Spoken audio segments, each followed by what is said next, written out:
The steppe wind howls across a sea of grass. A hawk circles overhead, scanning the endless horizon. Then, like a dark tide, they appear. Thousands of horsemen, armor glinting in the sun, banners snapping in the wind. Each rider moves as if part of a single living organism. This is not an army in the European sense. No lumbering knights weighed down by steel, no cumbersome supply lines. These are predators. Mongol warriors who carry everything they need, bow, sword, and horse. They strike without warning, vanishing before an enemy can gather his breath. In the early 1200s, the great Khan had already carved his empire across Asia. Cities like Nishapur, Samarkand, and Bokhara lay in ruins. Rivers ran red. Fields were torched and entire populations erased. Word of the storm reached Europe in whispers carried by merchants and refugees. Stories of cities leveled in a day, of arrows blotting out the sun, of warriors who seemed more like demons than men. At first, Europe dismissed them as exaggerations. How could horsemen from some distant wilderness threaten kingdoms fortified with stone walls and armored knights? But that skepticism would soon prove fatal. The Mongols under Subutai, the mastermind general of Genghis Khan, were already looking west to test the strength of Europe. They sent scouts and small raiding forces into Rus. What they found was a land of fractured princes, each fighting his brother for scraps of power. The Mongols smelled weakness. They would strike with speed, precision, and cruelty unlike anything Europe had ever seen. The horizon was about to burn. Winter in 1237 cloaked the Russian forest in silence, but that silence shattered when the Mongol horde descended upon Ryazan. The attack was swift, merciless. Chronicles describe how the city burned for days, its people slaughtered or enslaved. When survivors begged for mercy, Batu Khan, the grandson of Genghis, gave none. He was Subutai's hammer, carrying out the grand plan to smash Europe open from the east. Ryazan was only the beginning. Vladimir, Moscow, and countless towns followed. One after another, cities were erased with a chilling efficiency. Monasteries were torched, princes executed, and peasants driven into slavery. The Mongols' tactic was psychological as much as physical. Destroy utterly and let the survivors spread terror. Refugees streamed westward with horror in their eyes, warning that the horsemen of hell were coming. Europe heard these stories, but still did not fully believe. To them, the Rus principalities were distant, exotic lands. Knights in Poland, Hungary, and the Holy Roman Empire thought themselves shielded by forests, rivers, and walls. What they didn't understand was that the Mongols thrived where others faltered. Snow, mud, swamp, it made no difference. Their horses could endure. Their supply lines were their prey. And their generals were masters of deception, ambush, and mobility. By 1240, Kiev, the mother of Rus cities, was surrounded. The siege was brutal. Walls crumbled under stone throwers. Fire arrows set roofs ablaze, and by the end, Kiev was a smoldering ruin, its streets filled with corpses.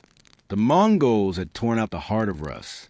Now they turned their gaze farther west toward Poland, Hungary, and beyond. Europe's darkest trial was about to begin. In the courts of Europe, fear began to take root. Reports of Kiev's destruction reached the ears of kings and bishops. The Pope called for unity, warning of an eastern scourge. Yet Europe was divided, as always. The Holy Roman Empire squabbled over succession. Poland was fractured between dukes. Hungary faced internal strife.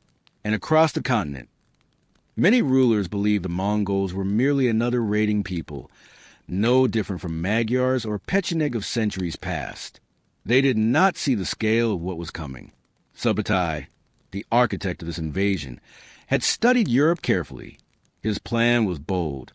Strike simultaneously into Poland and Hungary, splitting Europe's forces, sowing confusion and preventing a unified defense.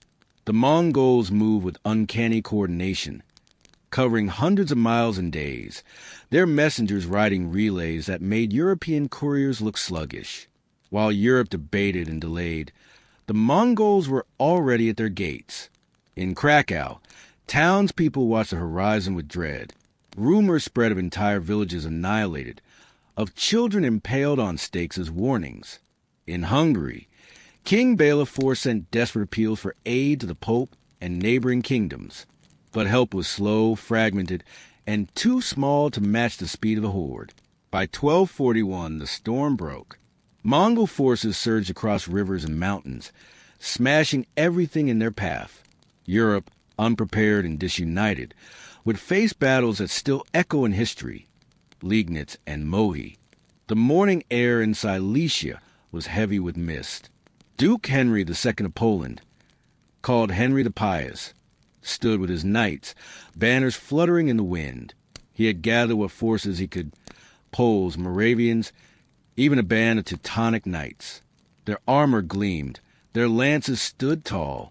To them, this was a holy war, an eastern horde threatening Christendom.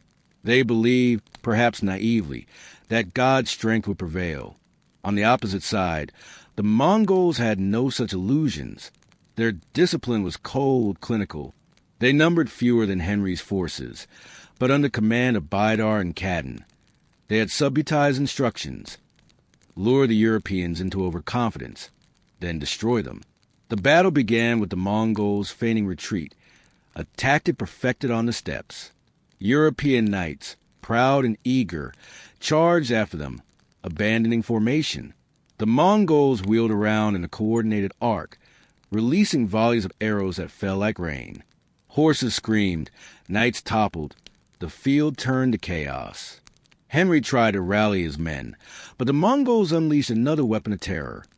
Smoldering smoke bombs made from burning dung and pitch choke in the air, blinding their enemy. Amid the confusion, Mongol cavalry sliced into the flanks. By noon, the Polish army was shattered. Henry was killed, some say decapitated, and his head was paraded on a spear. Chroniclers wrote that thousands of knights lay dead, their corpses stripped of armor. But the Mongols did not linger to claim land. They had no need. Terror itself was their prize. With Liegnitz destroyed, they turned south, where Subutai himself was waiting to deliver the true killing blow. Hungary. While Poland mourned, Hungary braced for impact.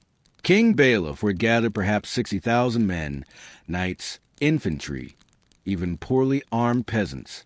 It was one of the largest forces Europe had assembled in centuries. They camped near the Sejo River, believing the Mongols would be forced into a direct confrontation. But Subutai had planned this battle with ruthless genius. He ordered Batu Khan to make a frontal assault across the Sejo Bridge, knowing the Hungarians would resist fiercely. As Hungarian knights drove the Mongols back, cries of victory echoed in their camp. But it was an illusion. While Batu distracted the Hungarians, Subutai led a massive force across the river at a hidden ford. At dawn, the trap snapped shut. Arrows rained in the sky. Fire catapults smashed tents, and Mongol cavalry swept in from all directions. Panic erupted. Horses trampled men. Priests clutched crosses as the ground shook with thunder hooves. The Hungarian army dissolved into chaos. Chroniclers tell of soldiers drowning in the river, driven into the waters by Mongol arrows. Others were hunted down across the plain, slaughtered without mercy. King Bela barely escaped with his life, fleeing west toward Austria. By the end of the day, Hungary was broken. Entire villages were left defenseless. Cities burned, and refugees filled the roads in desperate flight. The Mongols now had the heart of Europe wide open before them. Vienna, Prague, perhaps even Rome. Nothing seemed safe. The specter of conquest loomed over the entire continent. 1241 was a year of nightmares. Poland lay crushed. Hungary burned. Refugees poured into Germany, Austria, and beyond, spreading tales so grim they hardly seemed real. Chronicles described streets filled with corpses, churches desecrated, entire populations wiped out.